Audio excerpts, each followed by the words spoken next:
반갑습니다. 저는 목소리가 조금 하다가 조금 있다가 풀려요. 그러니까 좀 이해해 주세요. 제가 한 열흘 전부터 탈모가 오기 시작했어요. 그러니까 지금 항암 중에 있어요. 그래서 그전에는 처음에 항암할 때는 탈모가 있었는데 그 다음에는 없었는데 이번에는 조금 탈모가 온다 그랬거든요. 근데 안 오다가 열흘 전부터 오기 시작해서 조금 망설여지더라고요. 저의 변화된 모습에 성도님들이 또 초대 받으신 분들이 어떻게 생각할까 조금 주저하다가 제가 하나님 부르시는 곳이면 어디든지 가겠다는 마음을 결단을 하는 마음을 주셨어요. 그래서 제가 용기를 내서 이 자리에 서게 됐습니다. 저는 막 다니면서 전도 간증하는 그 전문 간증인은 아닙니다. 그냥 교회를 섬기면서 그 받은 은혜에 감사하여서 전도를 열심히 하고 지금까지 이르렀던 그냥 평범한 권사입니다. 저희는 이렇게 해서 전도하면서 교회를 사역하는 그 권사를 전도인 권사라고 합니다.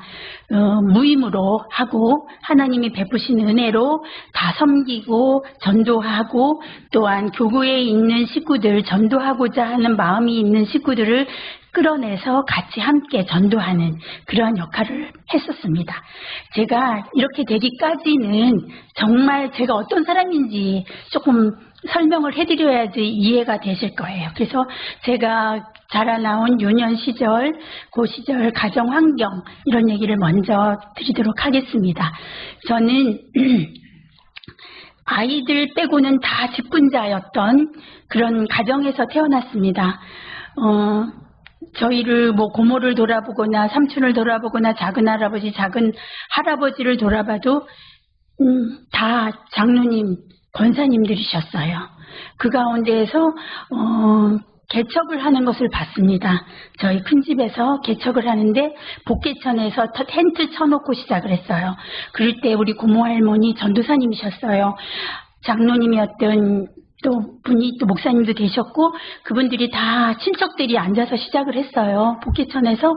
그래서 늘 불렀던 찬송이 뭐였냐? 구름바다 나선이 몸이었어요. 저는 그 찬송 별로 좋아하지 않았어요. 아굴골짝 빈들에도 복음 들고 가오리라. 아굴골짝 빈들이 어딘데 복음 들고 가요. 그래서 저는 그 찬송이 너무너무 듣기 싫고 검정 치마 입은 우리 고모 할머니가 그렇게 안 이뻐 보였어요. 그리고 늘 웃는 우리 고모도 싫었어요. 그렇게 즐겁고 행복해요. 막 찬송 부르면서 막 그 기쁨을 지금은 이해가 되지만 그 당시에 어린 제 눈에는 깝깝했어요. 깝깝하고 또 저희 친정아버지는 새벽 예배 갔다 오신 후에 저희 4남매를 다 깨웠어요.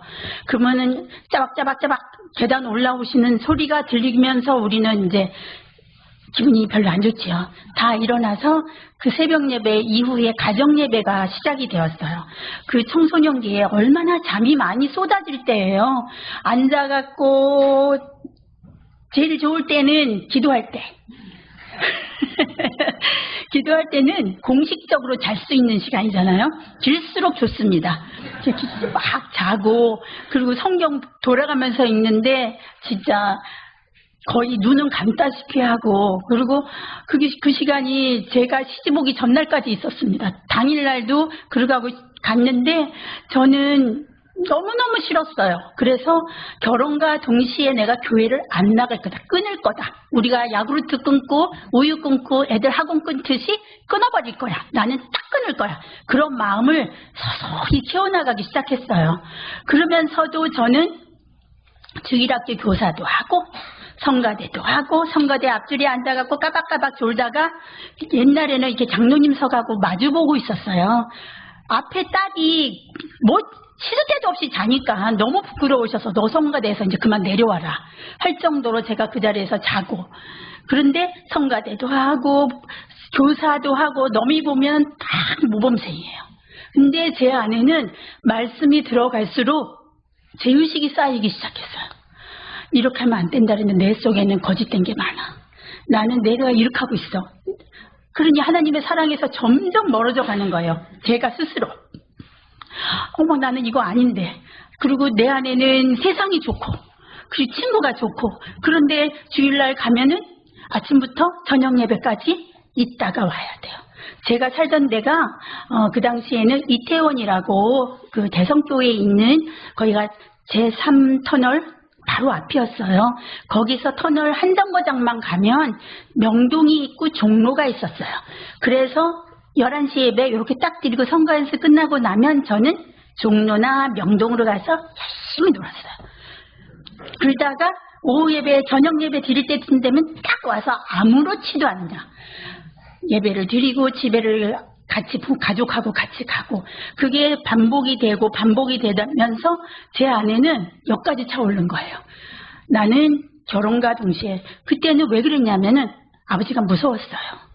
무서워서 교회 안 간다 소리도 못 하겠고 그런 저를 표현할 수도 없었고 그래서 꽁꽁 앓다가 남들이 보면은 너무나 모범생인 김장로님 큰딸인 거예요. 그래서 막 저 안에 막 눌리는데 또 공휴일 날도 교회에 행사가 많잖아요. 6월 6일은 애들 데리고 무슨 소풍을 간다든지 뭐가 행사가 다 있어. 그날도 다 있어야 돼. 그 자리에. 그렇기 때문에 교회에서 소문은 김 선생 시집 못 간 애가 소문이 났어요. 왜냐하면 저희 친정아버지가 결혼 조건으로 남편감의 집안이 3대 장로야 된다. 지금은 3대 장로 많이 찾아볼 수 있어요. 그런데 제가 눈이 보배를 볼 수 있는 눈이 아니었어요. 왜냐하면 교회 그만두려고 그랬으니까. 그런데 3대 장로님 집안의 아들이면 얼마나 거룩하겠어요. 그게 부담스러운 거예요. 거기다가 저희 오빠가 신학교를 다니고 있어요. 그래서 야 너네 학교 애들하고 미팅 좀 하라. 너 좀 어디 좀 미팅 좀 나가자. 그러면은 나한테는 신학생 신자도 얘기하지 말라고. 나는 나쁜 말이에요. 교회 종팔아서 옷에 입을 사람이다. 그런 사람이었어요. 교회 종팔아서 옷에 입고 그리고 그 당시에 머리 드라이 안 하면 학교 못 갔어요. 지각을 해도 머리는 해야 돼. 이런 사람이 뭐 신학생 내지는 목사님 자제분 그 조용히 저 뒷자리에서 가만히 앉아서 썩 죽은 듯이 있는 거 못하겠더라고요. 왜냐하면 그런 모습을 우리 고모나 그런 모습을 봤거든요. 뭐 해도 그냥 아무 소리도 않고 웃고 속이 있는 건지 없는 건지 그런 모습에 저는 그게 싫었어요. 그래서 내 앞에서는 신학생도 들이대지 말고 모도 데리지 말고 그래서 우리 고모가 사모님이시죠. 네가 어디로 시집가나 보자. 네가 어디로 시집가나 보자. 그 소리에 이제 걱정이 되는 거예요. 지금 딸이 셋이었는데 셋 중에 제가 맞으니까 그거 아세요? 시옷에 가면 되는데 비읍에 가면 안 되는 거. 받침자가. 아세요? 셋, 넷, 다섯, 여섯 받침자가 시옷이에요. 7 하면 노가 되는 거예요. 그 전에 앞에 똥차가 나가야지 뒤에 세단차가 나간다. 그래서 저는 중학교 때 이미 혼수가 다 마련돼 있었어요. 마련돼서 어떻게든지 얘를 빨리 시집 보내야 되는 게 우리 엄마, 아버지의 1급 특명이었어요. 그래갖고 어떻게든지 시집을 보내야 되겠는데 내 눈은 높고 교회 안에 청년들은 제 말로 다 죽였어요. 말을 잘했어요. 변호사 말을 잘해갖고 다 죽였어. 걔네들 진짜 불쌍했어요. 지금 제가 난중이 커서 너무 미안하더라고. 그냥 정콕을 찔러서 막 그런 말 하고 웃기고 막 그랬던 게 미안하고 그래서 기도하기 시작했어요. 하나님 제가 그런 거 싫은데 하나님 제 자리를 알잖아요. 그리고 기도하고 있는데 그때 청년부에서 로마서 강해를 했어요. 로마서 강해. 성경은 엄청 많이 읽고 성경 퀴즈대 무슨 대 많이 해서 성경은 많이 알았어요. 그거를 알수록 저는 눌리기 시작한 거예요. 이렇게 하면 안 되지. 네 안에 거짓된 게 있지. 그래 너는 안 돼. 그 죄가 율법이 저를 꽉 눌러갖고 얼굴에 웃음이 안 띄어지는 거예요. 그런데 포크페이스로 2가지 얼굴로 웃고 다니고 그랬어요.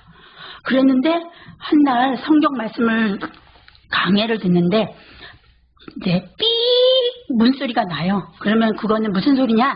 저희 친정아버지가 저 출석 체크하고 가신 거야. 그러면 우리 청년들은 다 이제부터 릴렉스 편하게 쉬는 거예요. 이제 장로님 다녀가셨으니까 좀 편해지자. 편하게 말씀을 들었어요. 저도 그날 그렇게 하고 듣고 있는데 로마서 중에 1장부터 시작해서 막 저를 마음에 울리는데 꽉 잡은 말씀이 있었어요. 그 말씀이 로마서 8장 1절 2절 말씀 제가 읽어드릴게요. 그러므로 이제 그리스도 안에 있는 자에게는 결코 정죄함이 없대요. 정죄, 죄를 묻지 않는다. 이는 그리스도 예수 안에 있는 생명의 성령의 법이 죄와 사망의 법에서 너를 해방했다는 거예요. 아멘이죠. 그게 딴 때는 울리는 종과 같이 저하고는 전혀 상관없는 말씀이었어요. 그런데 그게 확 오면서 너는 해방되었대. 죄와 사망의 법에서. 그리고 또 35절로 8장이에요. 8장 35절에 누가 우리를 그리스도의 사랑에서 끌으리요. 환난이나 공고나 박해나 기근이나 적신이나 위험이나 칼이랴. 38절이요. 내가 확신하노니 사망이나 생명이나 천사들이나 권세자들이나 현재일이나 장래일이나 능력이나 그 어느 것도 하나님의 사랑에서 저를 끊을 수 없다. 그 말씀이 환난이나 공고나 핍박 어떤 것이 와도 하나님의 사랑에서 저를 끊을 수 없대요. 네가 끊겨나가도 하나님은 잡고 있다. 그 말씀이 저에게 복음이었던 거예요. 내 안에 거짓된 거, 내 안에 가식적이었던 거, 이런 것들이 다 하나님이 다 알고 계시고 너가 아무리 몸부림쳐도 나는 니를 꼭 잡고 있어. 네가 끊으려고 그래도 어떠한 네가 수를 써도 이미 저는 태초에 하나님에게 꼭 점찍인 축복받은 자였던 거예요. 그런데 율법이 성경을 제대로 몰랐던 거죠.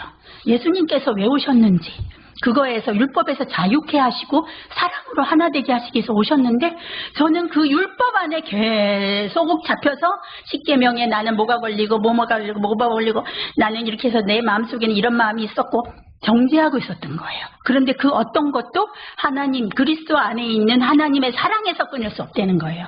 그리스도 안에 그리스도 예수님 때문에 제가 해방을 얻은 거예요. 하나님의 계획과 섭리 가운데 그 말씀을 듣고 나서는 얼마나 울었는지 몰라요. 너무 울어갖고 그때 제가 다니던 교회에서 양쪽으로 한 줄만 더 있는 교회였어요. 그런데 장로님 딸이 철야 와갖고 시댁에도 울어요. 여러분 무슨 생각 들겠어요? 교회에서 소문이 나기 시작한 거예요. 자, 무슨 일이 있다. 김 장로님 큰딸 무슨 일 있어. 뻔하잖아요, 처녀가. 그래갖고 목사님께서 저를 부르셨어요. 조용히. 절제도 필요하다. 그래서 제가 울음을 그쳤어요. 너무 감사하고. 그래서 그때부터 이제 열심히 기도를 했어요. 하나님, 저는요, 그건 싫으니까요. 그거는 뭐냐. 사모는 싫으니까요. 사모님은 싫으니까요. 저 평신도 사역하면서 하나님 기가 너무 밝아요. 평신도 장로님 부인하겠다고. 장로님 부인하면서 그러니까 기꺼이 헌신은 싫고 광나는 것만 좋겠다 한 거예요. 그잖아요. 장로님 부인들이 막 일선에서 내지는 막 나가서 하지 않잖아요. 뒤에서 지켜봐 주시고 이러지. 그러니까 그게 그렇게 되기까지는 얼마나 내공이 쌓여야 되는지를 모르고 저는 겉모습만 보고 우리 엄마의 겉모습만 보고 나는 하나님 저는요 그 정도만 그릇밖에 안 돼요. 그리고 기도를 했어요. 그런데 어느 순간에 김 선생 시집못가내가 제목이었거든요. 저렇게 하다가 어떻게 장로님 맨날 교회에다 끌어놓고 저 어떻게 쉴까? 그랬는데 확신하는 기도가 나온 거예요. 주심에 대한 감사. 사람 없어요. 사람 없는데 주심에 대한 감사가 나오면서 제가 불안한 게 결혼에 대해서 제가 빨리 나가야 된다는 빨리 똥차가 치워져야 된다는 그 강박관념에서 자유해졌어요. 그리고 제가 그 은혜를 하나님의 은혜를 체험하고 나니까 세상이 달라 보이는 거예요. 그러면서 제가 이 20몇 살, 2살인가 그랬을 거예요. 이때까지 그 은혜를 몰랐다는 게 너무나도 어리석고 부끄러운 거예요. 그리고 아쉬웠어요. 그래서 그때 고등부 교사를 하고 있었거든요. 우리 애들이 젊은 날에 하나님을 만나면 얼마나 좋을까. 하나님과 딱 눈이 맞아갖고 그 목적의식이 오직 하나님께로 그 젊은 날에 만나면 얼마나 좋을까. 그거에 막 온 열정을 다해서 교사를 했어요. 하면서 기쁘고 즐겁고 막 그러다가 기도에 확신이 들었고 배우자에 대해서. 그리고 지인을 통해서 이렇게 친구를 통해서 만났어요. 근데 만나서 첫 마디가 본인은 평신도 사역을 하겠다는 거예요. 근데 주변에서는 저보고 인물을 봤대. 저희 남편 인물을 봤대는데 저는 못생긴 사람을 좋아하는 캐릭터예요. 그래서 인물을 하나도 안 봤어요. 오직 제가 하나님하고 약조했던 평신도 사역에 딱 했는데 두 번째 만나고 오는 날 우리 소문이 다 난 거예요. 이런 교회 이런 사이즈니까 다 나가고 동네에서 저희 그러니까 한 동네 다른 교회지만 한 동네였어요. 그러니까 이쪽에서 우리 어머니 시어머니가 우리 친정의 교회에다가 아는 사람에게 물어본 거예요. 그게 뭐 진짜 빛의 속보다 빨리 소문이 난 거예요. 그래서 두 번째 만나고 딱 들어가는데 엄마가 속이 상해서 너는 사람을 만나면 만난다고 말을 해야지 남을 통해서 들어야 되겠느냐고. 그래서 그날 이후로 날짜를 잡기 시작했어요. 왜냐하면 시끄럽다. 동네가 시끄러우니까 빨리 날짜를 잡아서 결혼하라 했고 제일 땡겨진 날짜로 해서 결혼을 하고 열심히 이제 둘이 이제 같이 평신도 사역이라고 했으니까 그러다가 또 이제 제가 우리 시댁의 교회를 다니게 됐어요. 미국도 잠깐 나갔다 왔어요. 남편 덕에 나갔다가 왔는데 그때 제가 갖고 있는 또 깨야 될 게 하나님께 있으셨어요. 뭐냐면 제가 집을 팔고 그 시댁에서 결혼할 때 갑자기 퇴직금이 나오셔서 집을 사게 됐어요. 그래서 저희가 그 집에 살게 됐는데 그 집을 팔고 돌아올 때 파라군 어딘지 아시죠? 강남에 애를 키우겠다 하는 제가 플랜을 갖고 있었어요. 그랬는데 집이 새놓고 가게 되고 제가 미국 가서 하나님께서 저를 깨주신 게 뭐냐면 이렇게 믿음의 가정에서 태어난 게 얼마나 복인지 그거와 왜냐하면 거기에 믿음의 그런 선조들을 가진 가정들을 봤어요. 얼마나 형통한지 모르고 건전하고 그 미국의 땅에서 건전했어요. 그걸 너무 좋은 거를 보면서 그리고 내가 우물 안의 개구리였구나.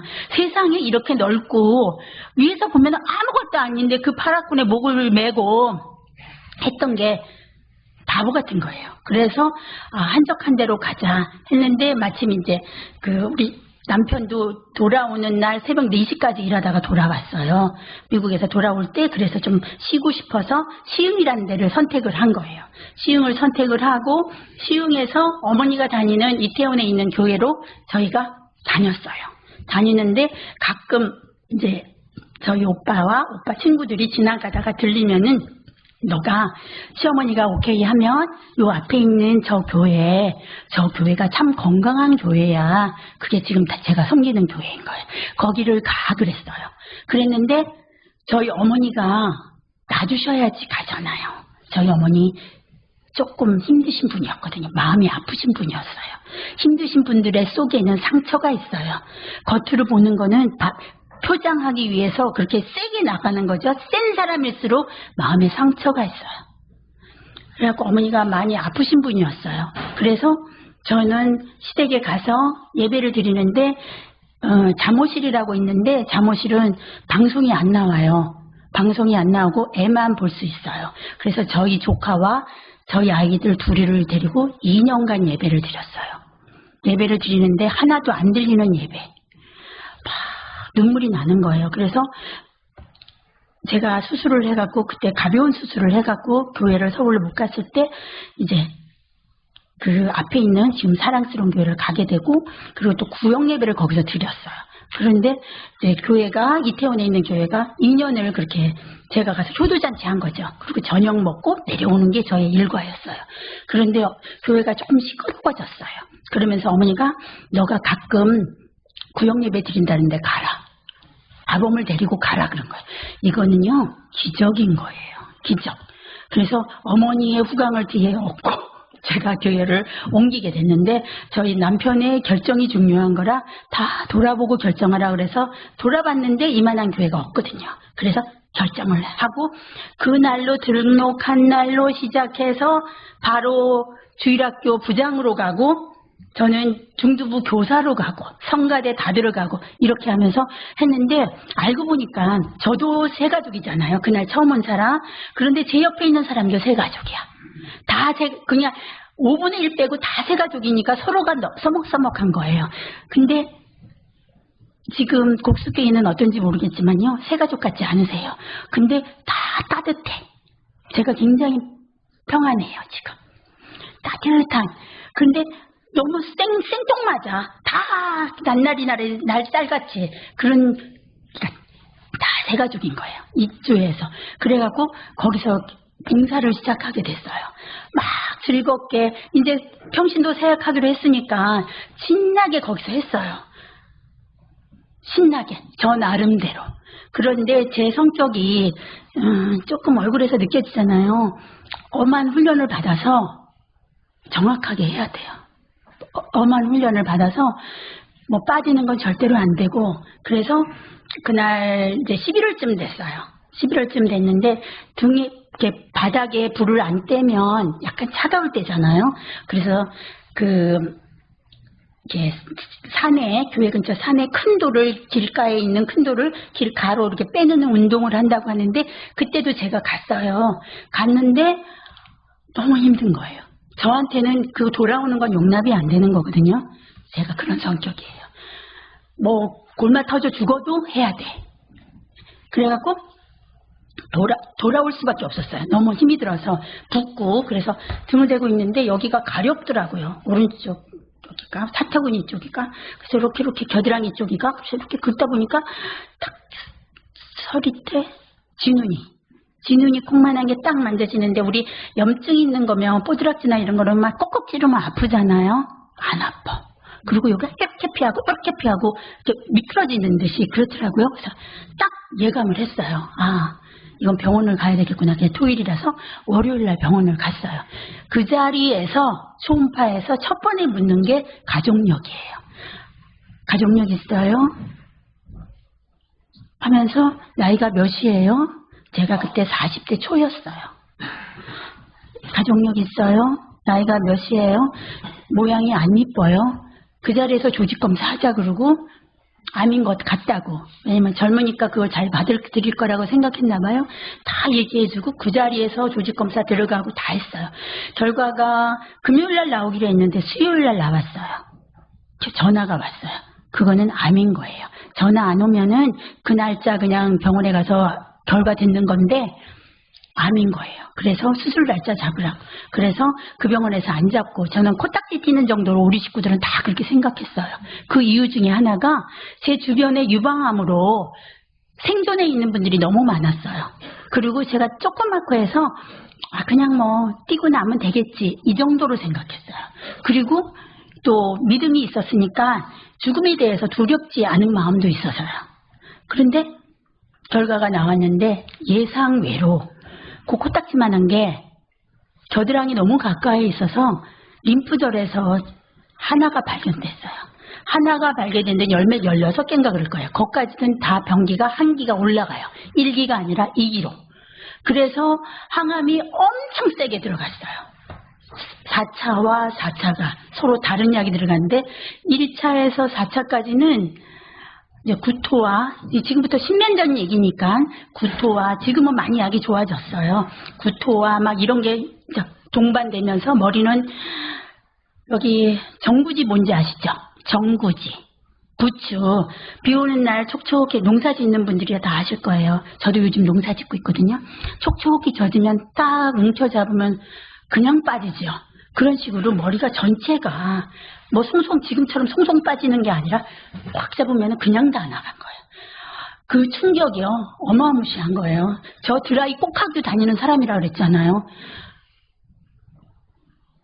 확 나갔는데 너무 놀랐어요.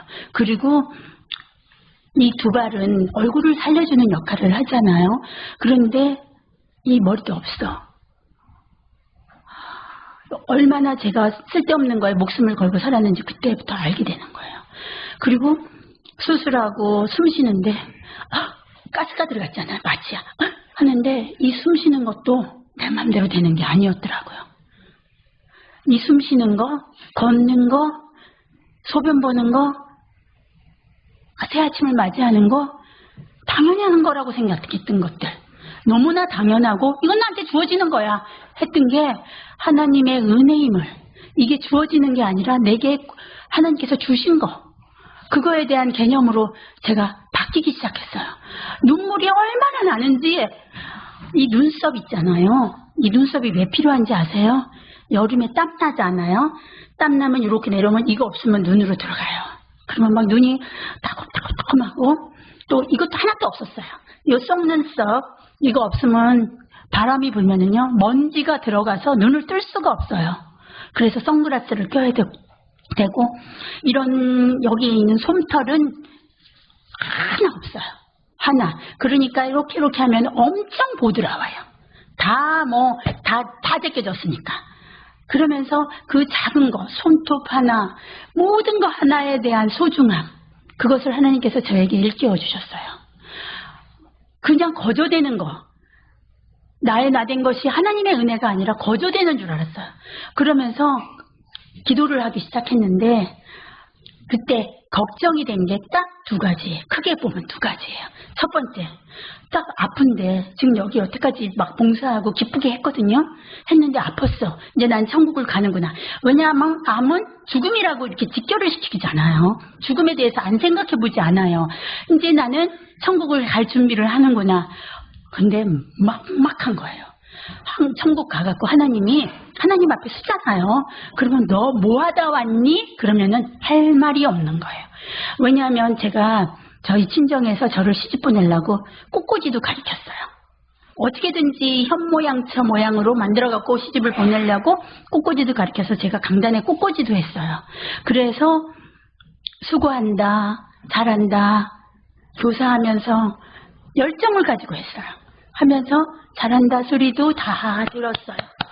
하나님 앞에 아니라 사람들 앞에 듣고 목사님이 칭찬해 주시고, 저는 원 없이 칭찬받았어요.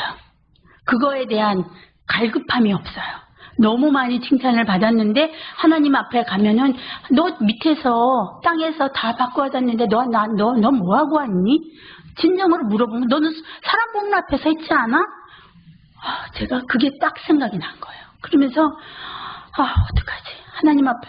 그러면서 또 자녀 걱정이 두 번째로 된 거예요. 애들이 초등학교 5학년, 중학교 2학년 때였어요. 하나님 어떻게 해요? 쟤네들 졸업하는 거나 봤으면 좋겠는데, 그때 제가 우리 아이들을 잘 빚어보려고 시흥에서 목동으로 이사를 했어요. 목동이 어딘지 아시죠? 교육열이 강남 다음으로 높은 데가 목동이에요. 빚어보려고. 그런데 안 걸렸으니 항암 중인데 애가 학교를 갔는지 뭘 먹는지 전혀 할 수가 없었어요. 어느 날은 막 눈 뜨고 딱 일어났는데 애들이 없어. 어머나 이거 무슨 일이야. 학원에서 안 온 건데 전 그걸 모르고 지금 깨워서 학교 가야 보내야 되는데 애들이 없다고. 이런. 그리고 우리 딸은 학교에서 제일 인기 있는 엄마가 저래요. 시험을 보던 잠을 자던 신경을 안 썼으니까. 제 몸 관수하기도 힘들었는데 무슨 너 공부해라. 그래갖고 저희 딸이 9시에 시험 기간에 잠을 잤나 봐요. 근데 그 동네에는 1시까지 공부하는 게 평범한 거였대요. 그러니까 야, 너 시험에 대한 예의가 없어. 9시는 안 돼. 그래도 11시까지는 해야지. 근데 하나님의 은혜로 걔가 좋은 친구들을 만나서 영향을 받기 시작했어요. 그래서 학교 중학교 입학할 때 제가 초등학교 때 놀렸거든요. 애들을. 소문자 B와 소문자 D가 앞뒤 이렇게 생겼잖아요. 그걸 구분을 못하고 중학교를 갔어요. 그러던 친구가 제가 전혀 타치 못하는 그 상황에서 하나님께서 만남으로 이어지게 하셔서 애를 키워주셨어요. 그러면서 자녀에 대한 근심, 제 아이가 아닌 거예요. 저한테 위탁해 줬는데 저는 제 소유라고 생각하는 거예요. 제 소유. 아직도 제 소유라고 생각할 때마다 제가 잊지 않고 하나님의 자녀를 저한테 위탁해 주셨습니다. 서운할 때마다. 그렇게 하는데 제가 항암하면서 막 몸부림치면서 하나님 앞에 가면 제가 뭐라고 하겠어요. 그래서 기도하고 하나님 앞에 무릎 꿇고 하루에 3번씩을 기도했어요. 할 일이 뭐가 있어요?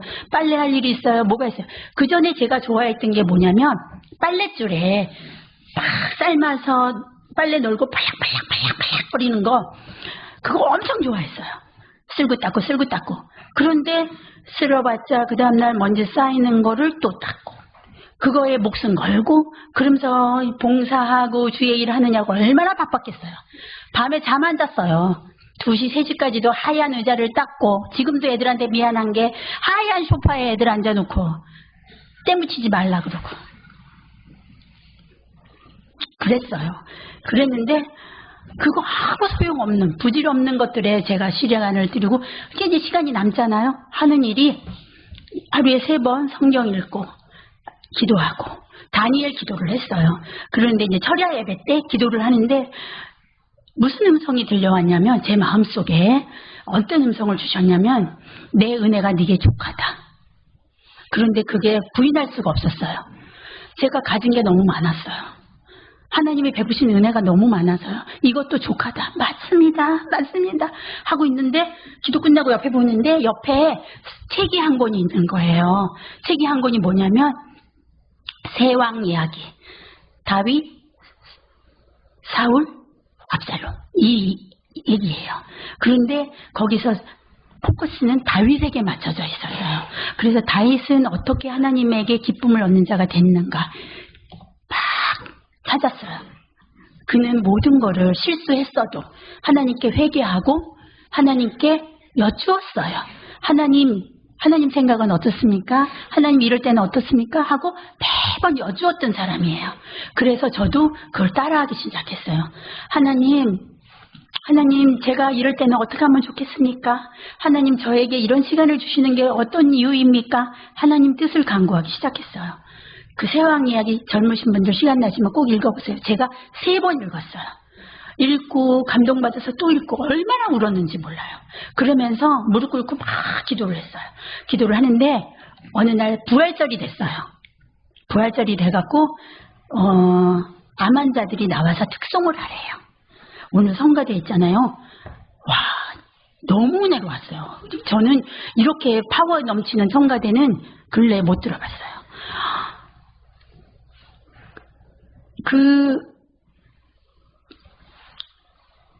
막 제가 몸부림치고 하나님 앞에 막 기도를 하는 이유가 있었어요. 찬양 특송을 하라는데 지금은 양호해요. 그때는 눈도 붓고 팔도 붓고 옷이 안 맞을 정도였어요. 부으니까 몸이. 그리고 다리도 붓고 신발도 안 맞아. 그런데 구두를 신고 가야 되는데 맞는 구두도 없고 그 브라우스도 맞는 게 없고 어떻게 나 찬양해. 하나님 왜 목사님은 왜 부활절에 기쁜 날에 암 환자들을 세워서 찬양하게 해 하면서 제가 막 침대 끝을 붙잡고 막 기도하기 시작했어요. 하나님 목사님을 날려주세요. 막 하면서 어쩜 이럴 수가 있어요. 이게 아픈 사람들을 왜 그 앞에 세우냐고요. 막 불평하면서 기도를 했어요. 붙잡고 밀려나지 않으려고 막 기도를 하는데 제 아는 지인 전도사님이 오셨어요. 제가 그 얘기를 했거든요. 이렇게 쓰라고 한다고. 근데 예쁜 모자를 사갖고 와서 나연 엄마 이거 쓰고 하면 좋을 것 같아서 그러는 거예요. 쓰고 싶지 않은데. 그래서 하나님 말려주세요. 우리 목사님을 말려주세요 하는데 뭐라고 마음에 타고 왔냐면 네가 니네 목사님을 이겨? 그거였어요. 순종. 그래서 모자도 왔잖아요. 사인도 받았잖아요. 그래서 그거를 쓰고 그날 갔어요. 근데 2부, 3부 쓰는데 그 모녀가 암이 걸린 집이 있었어요. 모녀가. 그 모녀는 못 모르고 왔어요. 못 모르고 와갖고 제가 암 환자인지 모르고 가발도 쓰고 화장도 하고 하니까 암 환자인지 몰랐어요. 그러면서 아니 집사님도 암 환자냐고. 그래서 저도 암 환자예요. 그래요? 그러면 내가 한번 부르지요. 그래갖고 나가서 불렀어요. 그 엄마하고 딸이. 그런데 이제 가려고 해서 산부가 있는데 한 번 더 하고 가요 우리. 그랬더니 무슨 딸하고 엄마하고 암 걸린 게 자랑이라고 2번이나 찬양하냐고. 한 번 불렀으면 되겠다고 그런 거예요. 한 번 불렀는데 2번은 뭐 부르겠어요. 우리 불러요, 드려요 했는데 2부 때보다 3부 때 더 은혜가 넘쳤어요. 그 찬송이 뭐냐면 지금까지 지내온 것 주의 크신 은혜라. 빵 터져버렸어요. 지금까지 지내온 것 주의 크신 은혜라. 꼭 너의 모양, 네가 이렇게 해야 된다, 너 기준대로 해야지 하나님이 받으시는 거야? 아닌 거예요. 내 모습 이대로, 너의 다 빠진 머리카락, 너의 걷지도 못하는 다리, 그 모습 그대로를 하나님은 사랑하시고 지금까지 인도해 주셨다는 거예요. 지금까지 지내온 거 주의 크신 은혜라. 우리가 하나님 은혜를 고백하는 게 이런 거를 고백하는 거지, 내 노래 자랑하고 내 예쁜 모습, 단정한 모습 드러내고 이게 아니라는 거예요. 그때 2가지 의견이 나왔어요. 잔인하다. 어떻게 암 환자들을 세워갖고 저럴 수 있냐. 그게 아니었어요. 지금까지 지내온 게 하나님의 은혜임을 다 알아라. 우리가 지금 이분들은 암 환자인데도 이 고백을 하는데 멀쩡하게 앉아있는 암 환자 아닌 분들, 건강하신 분들은 더 감사해야죠. 지금 내가 아프지 않고 이럴 수 있다는 게. 그래서 너무 그 은혜가, 그리고 목사님 말씀에 내가 순종하면 나가야겠다는 결단을 했어요. 그러던 중에 교회에 암 환자가 암 환자를 돌보는 모임이 생겼어요. 그때 막 갑자기 암 환자들이 교회 숫자가 늘어갈수록, 교인 숫자가 늘어갈수록 암 환자 숫자가 느는 거예요. 그러면서 암 환자가 암 환자를 케어하는데 제가 거기에 소속이 됐어요. 그래서 목사님이 암 환자 신방을 간다? 그러면 쫓아나갔어요. 가서 저는 아무 말도 안 해도 돼요. 그냥 이렇게 가발 쓰고, 이렇게, 저는 이거 가발 아니에요. 그때는 가발을 썼어요. 지금은 안 쓸 거예요. 그래서 그 앞에 가갖고 같이 이렇게 웃어주기만 해도 너도 아프니? 나도 아파. 서로가 마음을 위로할 수 있었어요. 그러는데 그 CCC 한 집사님이 저를 보고, 집사님, 자기는 집사님이 안 걸려서 너무 감사하대. 기가 막히죠? 저는 처음에 그 말을 하길래 뻥쩍 써요. 왜 저분이 저런 말을 하지? 그래서 들어보니까 그분은 40 중반이 됐는데 시집을 못 갔어요. 동생들을 키우느냐고, 학교 보내고 아버지 봉양을 하느냐고 못 갔어, 시집을. 시집을 못 갔다가 암이 걸린 거예요, 40대에. 그래서 항암하고 하는데 저분은 다 가진 것 같아. 남편도 있어, 자식도 있어, 돈도 있는 것 같아, 배웠어 하는 목사님한테 사랑도 받아, 성도들이 사랑해줘. 자긴 다 저 여자는 다 가졌는데 암도 가졌어. 그래서 자기는 하나님이 자기만 별로 안 좋아하는 줄 알았대요. 그런데 저분한테도 암이 갈 수 있구나. 너무 위로가 됐대요. 근데 제가 그게 그렇게 감동이 됐어요. 서운하지가 않고, 그렇구나. 내가 그 전에 내 모습으로는 저분들한테 가까이 갈 수 없었구나. 제가 암 걸리고 나서 바뀐 게 몇 가지가 있어요. 그거는 첫 번째는 뒤로 미루지 않는 거. 저는 언제 하나님이 불러서 가는 그런 환자예요. 그것이 제가 이제 좀 이따가 또 설명을 드리겠지만, 언제든지 부르면 갈 수 있는 게 암 환자예요. 뭐 여기서도 남녀노소 상관없이 그건 상관없잖아요. 하나님 부르신 대로 가야 돼요. 그런데 저는 그 암이라는 유한한 질병의 진단을 받고 나서는 내일은 없구나. 나는 오늘 하루를 멋지게 살다가 가는 사람이야. 하나님께 가는 사람이야. 그래서 미루는 게 없어졌어요. 저희 남편이 제일 아마 그게 힘들 거예요. 다음에 하지. 다음 없어. 지금 하자. 다음 하지만.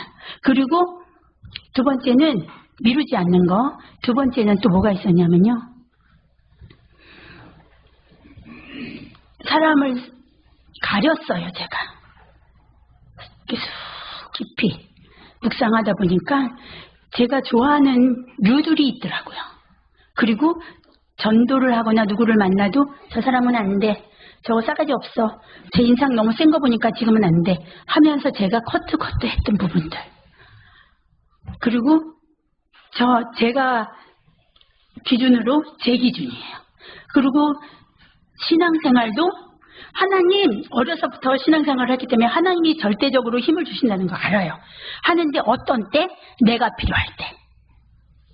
가만히 계세요. 이거는 내가 이렇게 하고요. 나머지 힘들 때 하나님 요거 도와주세요 하고 간구하는 그런 신앙의 모습이 저한테 많이 있었어요. 하나님이 보조도구야. 내 인생의 삶의 주인은 저야. 우리 사형리에서 의자 있어요. 여기 그림에 보면은 의자가 있는데 내가 앉아있느냐 그리스도가 앉아있느냐. 그리스도 앉아 계신 거를 잠깐 내려오세요. 제가 주인 되었어요. 그리고 이제 제 주장하고 제 맘대로 제 방식대로 신앙생활을 하다가 딱 예수님 다시 올라앉히고, 이게 힘들 때 예수님 하나님 도와주세요 해요. 도와주세요 하고 그 다음에는 또 나 몰라라. 내가 주인 되고 내가 내 맘대로, 그게 세상적인 내 맘대로가 아니라 내 주장대로 말씀 안에서 내 소견대로 하는 거예요. 그래서 그거를 회개했어요. 하나님 앞에 전적으로. 그래서 다윗을 좋아하게 됐어요. 전적으로 내 소견대로가 아니라 하나님의 의견을 묻고. 다윗이 자기 소견대로 해서 실수했잖아요. 또 하나님의 의견을 묻고. 그러면서 내일이 저한테는 없었어요. 그러면서 목사님께서 저에게 사명을 주셨어요. 사명을 뭘로 주셨냐면 아프니까 쉬어라. 우리 암 걸려서 수술했어요. 쉬라 그래야죠. 그죠? 안 그러셨어요. 지금 하는 거 그대로 해라. 그대로 해라. 그대로 해라 해요. 그래서 구역을 서울구역을 했는데 이렇게 사방으로 흐트러져 있는 구역이에요. 그 구역을 일이 저시에 있는 구역을 차를 타고 다니면서 하는데, 제가 그때 소렌토를 몰았는데 소렌토에 14명까지 태워봤어요. 애기들까지 해서 포개 앉아갖고 뒷좌석에 두 줄로 앉히고 막 이렇게 뒤에 트렁크 쪽에 의자를 빼고 그 짐을 빼고 그렇게 앉으면서 구역이 부흥하게 되고, 구역이 부흥하게 되면서 구역이 제일 쉬워요. 구역일 때 불러요. 예배 다 끝나고 불러야지 예배 시간에 부르면 안 돼요. 그분은 아직 예배를 소화시킬 단계가 아니거든요.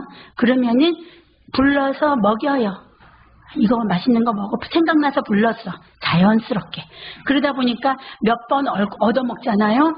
그러면 그 분위기에 익숙해져서 조금 일찍 와요. 예배 끝자락에 오기도 하고, 그러면서 이렇게 초청잔치가 있으면은 한번 가주기도 하고. 제가 아는 분은 초청잔치에 10몇 번째 등록하신 분이 계세요. 왔을 때 저희들끼리 못됐죠. 또 왔어. 저분 선물 받으러. 야, 2개 받아간다. 저분 저 전도인 거까지 해서 가져갔어. 그거를 14번을 했어요. 14년을. 해마다 보니까 했는데 그분이 그때 등록을 했어요. 그러니까 제가 갖고 있는 편견들을 지워야 되는 거예요. 하나님의 때. 그러니까 오늘 바람을 맞췄어. 그러면은 그거 싹 물 자르듯이 잘라버리는 거예요. 그걸로 계속 감정을 갖고 나를 바람을 맞췄어. 네가 이제 내가 교회 안 다니면 너를 상종을 하나 보자. 옛날에 그런 마음 많았거든요. 저 사람 내가 교회 안 다니면 상종도 안 할 사람이야. 그런데 그것이 무너지는 게 그리스도의 사랑이.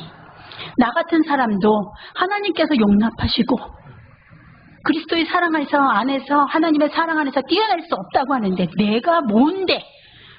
내까지 게 뭔데 저 사람을 이래라 저래라 평가하고 있는가? 내 안에서의 내 잣대가 너무 많았던 거예요. 또 그게 또 살아나면 다시 회개하고 기도하고, 하나님 제가 그분한테 그랬어요. 제 모습을 용서해 주세요. 또 회개하고 또 하나님 앞에 무릎 꿇고 또 무릎 꿇고, 그리고는 사랑하는 마음이 생기게 되는 거예요. 이렇게 가리는 게 없어지다 보니까. 그래서 앉아서 기도하고 찾았는데 그분이 안 통해. 그러면 텀을 두고 또 기도하고 그러니까 사랑을 하는 거예요. 사랑을 하면서 그분이 뭘 좋아하는지를 알아야 돼요. 내가 좋아하는 거를 그분한테 드리는 게 아니라, 내가 원치도 않는데 나는 돈을 원해. 그런데 구두를 사다 줘. 내가 신지도 못하는 구두를 좋으세요? 아니죠. 저는 간단한 뭐를 사고 싶어. 예를 들어서 김치냉장고가 나왔을 때예요. 밑으로 이렇게 끌어들이는 게 있고 이렇게 여는 거, 도화식 2개지가 병행됐을 때 나는 이거 말고 새로운 거 사고 싶어. 그런데 그냥 밑에 거를 사줬어. 좋으세요? 받아도 기분 나쁘잖아요. 그분이 무엇인가를 좋아하는지를 생각하고 기도하고 그러다 보면은 지혜를 주세요. 지혜를 주셔서 여기는 세댁 별로 없지요. 세댁들은 화분 못 키워요.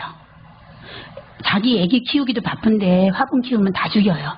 그분들한테는 그거를 갖다 주지 않고 다른 거 반찬 코로나 전에는 먹혔어요. 근데 지금 요새 세댁들은 음식 갖다 걸어놓으면 안 먹어요. 뭐가 있을까 봐. 그래서 지금 부추가 많이 날 때는 부추를 다 썰어서 완제품을 갖다 줘야 돼요. 완제품을 그 젊은 사람들은. 그래서 한 뭉태기 반죽을 해서 걸어놓거나 그리고 또 너무 바쁜 사람은 부쳐서 3조각 2조각 많이도 필요 없어요. 2조각 해서 걸어놓고 쪽지 편지 써놓고 제가 사랑을 하기 시작했어요. 그러다 보니까 그분이 너무 많이 먹었어. 어떤 분은 고구마 3박스 먹은 분도 계세요. 2부 예배 마치고 이렇게 예배 마치고 집에 가서 올려놔요. 올려놓고 그게 구워지면은 그분한테 갖다 놓고 3부 예배 오세요. 쪽지 써놓고 주보같이 딱 놓아요. 3박스 먹었어요. 먹으면은 미안해. 먹잖아요. 여기가 미안해. 미안한 마음에 한번 오게 돼요. 오게 되면 그때 하나님이 하시는 거예요. 그리고 매주 오세요. 매주 오세요. 아니에요. 처음에 부담 주는 거 안 하고 분기별로 한 번만 와. 그리고 또 뭐 한 분은 딱 1년에 2번 오자. 딱 2번. 부활절날 한 번 오고 성탄절날 한 번 오고 우리 딱 2번만 오자. 근데요. 이게 먹혔어요.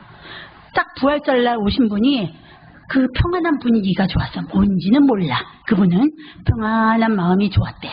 그러더니 성탄절날 나 가야 되는 날이잖아. 그러는 거예요.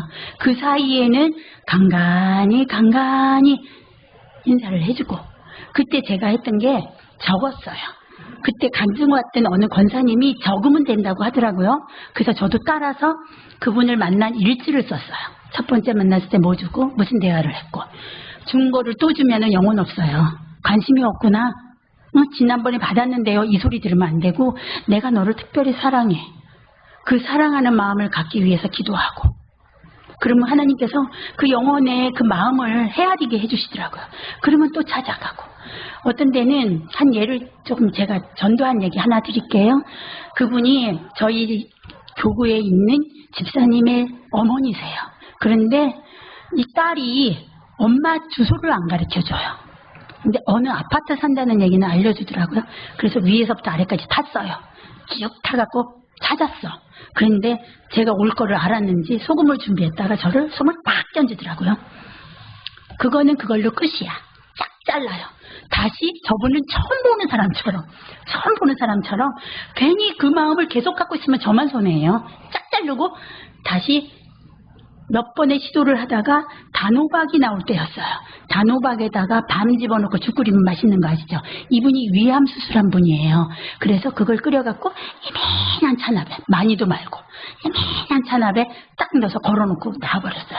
그걸 보고는 전화가 왔더라고요. 두고 갔지?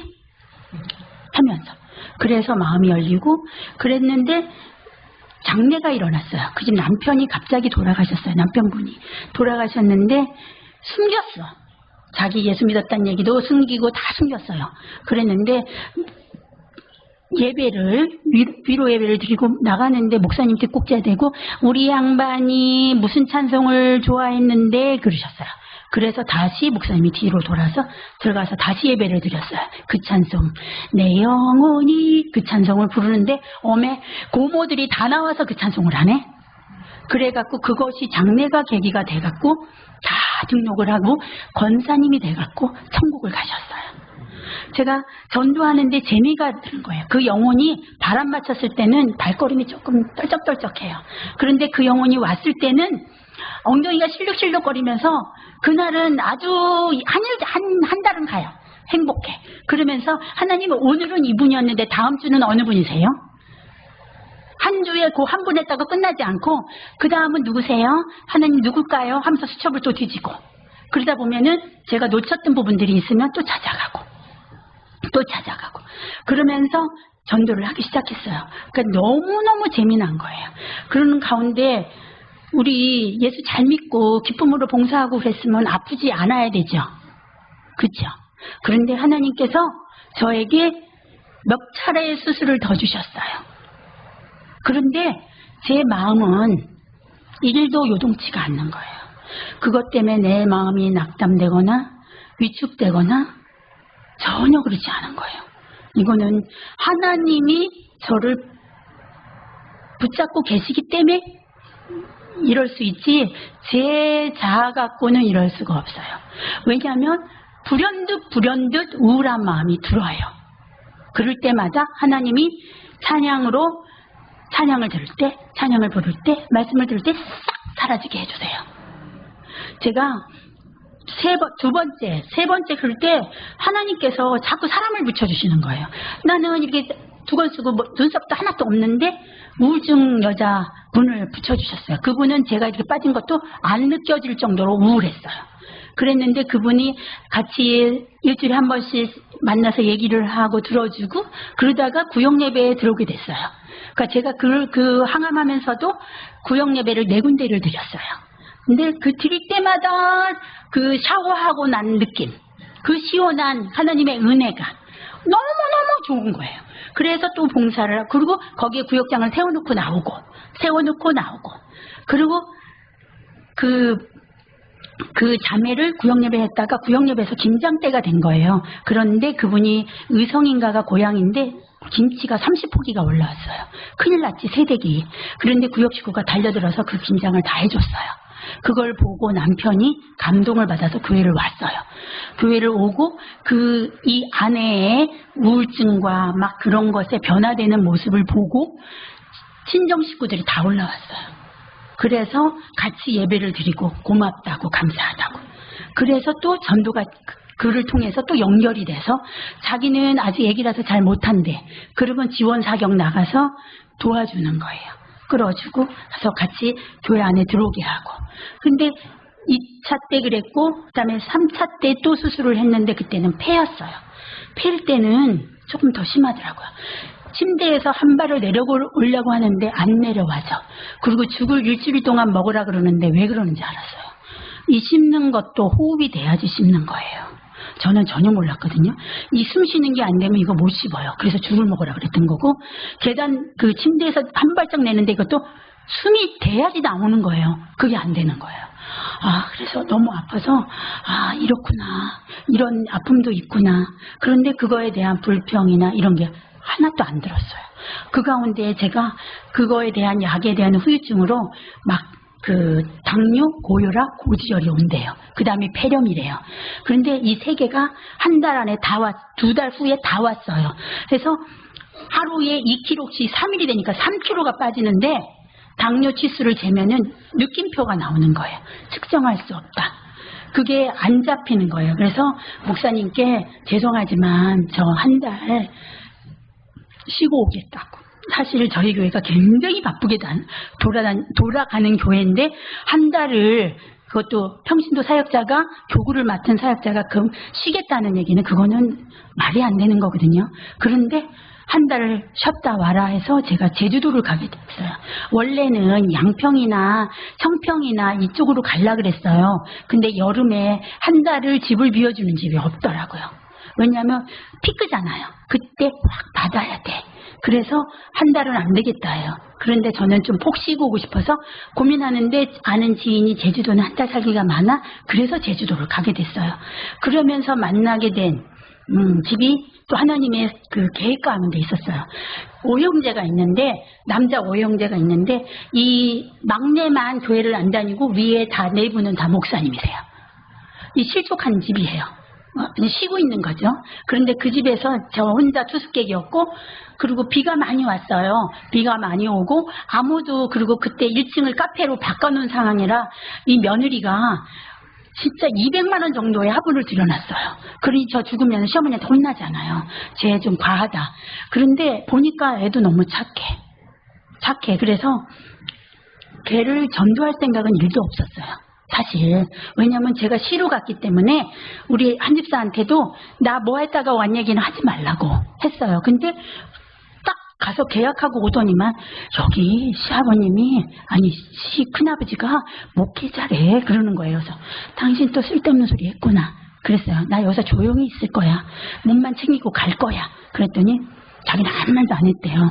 그런데 그쪽에서 그 교회가 제주도에서 아마 이름만 되면 아는 교회예요. 그런데 이 막내 그러니까 자기 시아버지죠. 며느리 시아버지가 안 다니고 있는 거예요. 그 가족이 전부 다. 그런데 거기서 제가 한 거는 기도한 거와 성경 읽은 거. 그리고 정원이 되게 예뻐요. 카페말로라고. 정원이 되게 예뻐서 그거를 제가 독차지했어요. 하나님이 저를 거기를 보내주신 거죠. 아무도 오면은 투숙객들이 벌레 있다고 가버려. 왜냐면 땅집들은 벌레가 있거든요. 아시잖아요. 그런데 그거를 새댁들은 와서 깜짝 놀래갖고 돌려달라고 해갖고 가니까 애도 상처가 받았어. 그러면서 그 친구와 저하고 둘이 있게 되면서 매개체가 뭐였냐면 화분이었어요. 그래서 내가 하는 얘기가 신빙성이 있어 하는 거는 유튜브로 찾아갖고 여기도 이렇게 나왔는데 이렇게 키우면 좋아. 그러면서 이제 서로가 알아가기 시작하고 제가 식사를 하는데 진짜 맹맹이 콧구멍만큼 먹을 때예요. 요만큼 먹을 때 이만큼은 해야지 양념이 되잖아요. 반이 남아. 그거를 다 걔를 줬어요. 그러니까 얘가 그 화분하고 먹는 음식에 마음이 열려서 뭐라고 불러야 되냐요. 그래서 이모라고 불러. 그러면서 걔하고 관계가 되고 그러고 있는데 무조건 힘든 얘기를 하더라고요. 그래서 무조건 3년은 내 아버님, 내 어머님만 하라고. 그러면 서로가 알아가. 지금의 너 의견을 내려봤자 젊은 애라는 소리밖에 안 나니까 내 어머니, 내 아버지만 해. 했는데 금요일 날이었는데 파티가 열렸어요. 아버지가 파티를 좋아해. 그래서 바비큐 파티를 막 하면서 저도 부르고 자기 며느리도 부르고 아들도 부르고 당신 친구들도 있었어요. 그런데 그쪽 테이블하고 이쪽 테이블은 한 3m 정도 거리가 있었는데 야외에서 짜박짜박 걸어오시더라고요. 그러더니만 며느리한테 아가 주일날 문 닫어. 내가 50만 원 줄게. 저 깜짝 놀랐어요. 저는 거기 가서 성경 기도한 것밖에 없어요. 그런데 그 얘기는 했죠. 며느리 참 괜찮다고. 애가 순진하고 괜찮다고. 그랬더니 감각 있어요. 그랬더니 시어머니가 감각 있냐고. 그 시어머니가 미대 나온 사람이더라고요. 감각이 있다고. 젊은 감각이 있다고. 그랬더니 당신 며느리에 대해서 칭찬을 해주니까 좋으셨던 거예요. 거기다 성경을 맨날 허구날 보고 앉았으니까 좋으셨어. 그래갖고 너 문 닫고 가라. 그래갖고요. 진짜 손 안 대고 코 풀었습니다. 그래갖고 그 며느리랑 사위랑 아들이랑 신혼 때 예복을 입고 그 교회를 들어가는데 큰아주버님이 이렇게 해서 저기를 봤잖아요. 자기 조카가 들어와. 찬송 소리가 갑자기 커지는 거예요. 원래 춤을 잘 추는 목사님이셨는데 막 춤을 추시면서 다윗과 같이 막 찬양을 하고 그래갖고 또 환영도 받고 그랬어요. 그래서 그 하나님이 이 가정을 위한 계획이 있구나. 그러면서 그 아버지가 하시는 말씀이 내가 여기를 할 때 테마파크가 꿈이셨던 분인데 여기를 할 때 사람들이 여기가 물길이니 어찌니 다 망한다 했대요. 그런데 나는 성공하는 걸 알아. 너네들 교회에 나가. 아버지는 언제 나가세요? 그랬더니 나는 너 뒤따라 갈게. 그래서 그 예배를 나가고 그 다음에 이어져서 계속 단도리를 지금까지 하고 있어요. 그래서 그때가 여름이었는데 추석에 바로 저걸 했어요. 추석에 바로 저희가 예배만 드리고 추석 예배 드리고 바로 내려가서 걔를 만졌어요. 지금도 계속 ING 중인 가정이에요. 참 하나님이 희한하게 이끌어 가세요. 이끌어 가시는데 제가 최근에 이제 그러면서도 저는 낙담하지 않게 하시고 저를 끌고 가시고 투병 중에도 좀 멀쩡한 때도 있고 그런데 최근에 작년에 그 유방에 있던 게 간회에 자리를 잡았대요. 새꼬맣게. 그런데 1년 동안 지켜보자 했는데 1년 동안은 가만히 있다가 1년 후에 활성화가 됐어요. 그게 올해 초였어요. 그래서 이제 내가 안식할 때가 됐구나. 쉬어야 되겠다. 그러고는 목사님하고 말씀을 드리고 제가 1년을 쉬기로 하고 제주로 내려갔어요. 원래 여기도 다 봤어요. 했는데 누군가가 저를 태워갖고 병원을 가야 돼서 그게 어려웠어요. 그래서 제주는 택시를 불러서 바로 가고 바로 올라가고 그래서 제주를 선택했는데 거기서도 아무것도 안 하고 왜냐하면 제가 아픔을 줄 수도 있잖아요.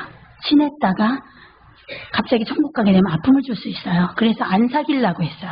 안 사귀려고 했는데 이웃집에 친구가 자꾸 자기가 재배한 상추 뭘 뜯어다가 저 집 앞에 갖다 놓는 거예요. 그리고 저희 목사님이 신방을 일주일 만에 오셨어요. 걱정이 돼서 오셨어요. 오셔서 왜 해필이면 걔네 집 앞에 택시가 쓴 거예요. 그러니까 자기 집 앞에 저희는 산 밑에 있는 집이라 외져서 택시도 잘 안 오거든요. 근데 자기 집 앞에 택시가 오면 택배 차 오는 것도 반갑거든요. 오니까 얘가 쪼르륵 내려온 거예요. 뭔가 싶어서 택시가 왔으니까 자기 손님인 줄 알고 내렸는데 제 손님이었던 거예요. 그래서 인사를 시켰어요. 저기 우리 목사님이라고 했는데 목사님 기도해 주시고 가셨는데 그 친구가 언니 나도 우리 목사님 오시라 그러면 신방 해주실까? 그래서 무슨 소리냐고 버선발로 달려오실 거다. 그래서 자기가 서울 가면은 분당인데 분당 가면은 얘기를 해야 되겠대. 신방해달라고. 그러면서 자기 교회 다니다가 쉬고 있다고. 온라인 때문에 쉬고 제주도 내려와서 쉬게 되고 온라인 때문에 더 쉬게 되고 그랬다는 거예요. 그래서 그래 교회 온라인 예배라도 드려야지 이 소리도 안 했어요. 얘는 뭘 어떻게 해야 되는지 알잖아요. 특히 집사님인데 아무 말 안 했어요. 그래 그러고는 있는데 이 친구가 제가 아침마다 뭘 하는지 제 루틴을 다 생활이 어떻게 돌아가는지를 아는 거예요. 그러더니 한날은 언니 아침에 뭐 해요? 그래서 솔직하게 얘기해야죠. 성경 보고 기도하고 말씀 듣고 그래. 왜냐면 라디오, 텔레비전을 유튜브를 틀어놓으면은 다 들리잖아요. 바깥에서 들리니까 뭐 하는지를 다 아는 거야. 그래서 그렇지 했더니 언니 그 성경 읽기 하는 거 같이 하면 안 돼요? 제가 하고 싶었던 얘기인 거예요. 그런데 내가 여기서 관계를 넓혀가는구나. 안식이 아니라 가서 확신은 안식으로 얻었거든요. 그랬는데 여기서도 하나님이 또 찾을 영혼들이 있구나. 그래서 그 친구를 통해서 퀵트 모임, 바느질하는 모임에 가게 됐어요. 또 거기 가니까 바느질 선생님이 또 쉬는 날이야. 쉬는 분이야. 그래서 처음엔 말 안 하다가 그 집 남편이 림프암이었더라고요. 그래서 남편하고 같이 식사를 저희 남편하고 하게 됐어요. 그러면서 어느 교회 다녔는 것도 알게 되고 해서 그날은 아무 말 안 하고 몇 번 만난 다음에 얘기했어요. 나 그 교회 가보고 싶어. 혼자는 못 갈 것 같아. 혼자 못 갈 저예요. 혼자 갈 수 있어요. 그런데 저분을 다시 그 교회에 예배 자리로 돌려주고 싶은 거예요. 하나님이 찾으시는 양이니까. 그래서 부담 갖지는 말어. 딱 부담을 갖는 거예요. 얼굴 표정이. 나는 뭐 그렇게 인지도 있는 사람도 아니고. 그러니까 같이 가면 편하잖아. 누구 뭐 아는 사람이 뭐 어디서 왔냐 그러고 인사하고 나 그거 싫거든. 그러니까 같이 가면 안 될까? 그냥 너무 부담 갖지는 마. 그랬더니 그 다음 주에 한 이틀 지났나? 언니 서울 갔다 온 다음에 주사 맞고 와서 우리 같이 예배 가자고. 그래서 하나님이 그곳에서도 저에 대한 사명을 주고 계시구나. 우리는 이런 상황에서 낙담하고 실망하고 사명이 내게 있다. 나 지금 뭔가 할 수 있는 일이 있다 생각이 되면은요 낙다운되지 않습니다. 건강이 없어도 하나님이 나의 앞길을 인도하고 가시고 내가 가난해도 하나님이 부요한 자고 그거에 기죽지 않고 그래서 제가 그 찬양을 무척 좋아해요. 충만 아시는 분 계세요? 그 가사가 무명이어도 공허하지 않은 것은 예수 안에 난 만족함이라. 고난 중에도 견뎌낼 수 있는 것은 주의 계획을 믿기 때문이다. 내 안에 예수가 계시기 때문에 내 안에 난 예수로 충만하네. 내 안에 내가 7번 자빠지고 8번 일어나게 되는 것도 내 안에 중심에 누가 계시기 때문이다. 예수님이 계시기다. 우리 고난 중에도 기뻐하라고 했잖아요. 지금 질병으로 아니면 경제적인 걸로 자녀의 일로 다 각자 집집마다 들어가면은 기도거리 하나씩은 다 있어요. 그때 우리는 누가 계시죠? 제 안에, 내 안에, 영미 안에 예수로 충만하여지면 넘어져도 일어나고 꼿꼿이 서울 수 있게 해주시는 거예요. 저는 저를 이렇게 하신 하나님이 너무 놀라워요. 저 같은 사람을 이성적으로 생각하고 여기서 울려서 내려와야지 이해가 되는 사람이에요. 여기서 이해가 돼야지, 여기서 이해가 안 되면 여기 못 내려와. 그랬던 사람에게 하나님이 중심이, 예수님이 내 안에 충만하게 해주셔서 그거는 말씀으로 또한 찬양으로 그런 우울한 틈을 탈게 싹 급습한다. 아침에 눈 뜨면요 약간 쓱한 마음이 있어요. 그럴 때는 바로 성경 읽기로 딱 틀어버려요. 그러면 말씀이 예수 안에서, 예수로 나는 충만하게 돼서 그러한 고난, 지금의 힘든, 의사 선생님은 계속 힘들었냐고 물어봐요. 아팠냐고. 안 아팠어요. 최근에 이틀 꼬박 아프고 아프는 거구나 하고 알았어. 하나님이 예수로 충만할 때, 예수님이 오뚜기 안에 그 자석이 있어서 다시 일어나잖아. 저희는 누가 계시죠? 예수님. 그러니까 예수님을 믿으면 이렇게 행복할 수가 없어요. 세상에 주는 그 어떠한 기쁨도 이거로 대체할 수가 없어요. 누가 암이 나았다 소리가 제일 좋지 이게 좋겠냐? 비할 데가 없는 거예요. 그 공허함 이런 것이 없어요. 예수 안에서 저는 충만하기 때문에. 그래서 저를 위해서 기도해 주신 분들이 너무너무 많아요. 그래서 저는 그 빚을 갚기 위해서 최선을 다해서 하나님 오늘도 성실하게, 오늘도 하나님 앞에서 정직하게, 누군가를 대할 때도 영적 민첩성을 가지고 대할 수 있게, 저분이 어떤 분인가 내가 그 노골적으로 드러나지 않게, 그러면서도 내 삶을 통해서 하나님 예수가 전달되게 해주세요. 그것이 저의 소망입니다. 기도하겠습니다. 하나님 참 감사합니다. 정말 마른 막대기와 같은 저를 하나님 들어서 또한 끝까지 사명 주시고 이끌어가 주시니 감사합니다.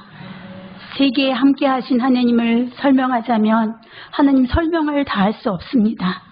그 주신 기쁨을 표현하자면 그 어떤 것으로도 다 표현할 수 없습니다. 참 감사합니다.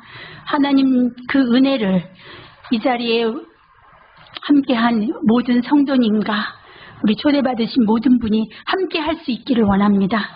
마음을 두드려 주시고 마음을 열어주시고 잔영이 홀에 머무르며 함께 이 복락을 누리는 우리들의 삶이 되게 하여 주시옵소서. 특별히 저를 초대해 주신 당회와 또한 담임 목사님께 감사드립니다.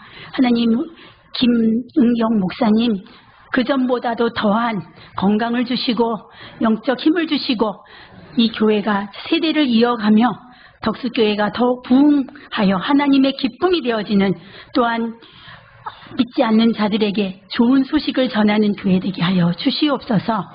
감사드리오며 예수님의 이름으로 기도드립니다. 아멘.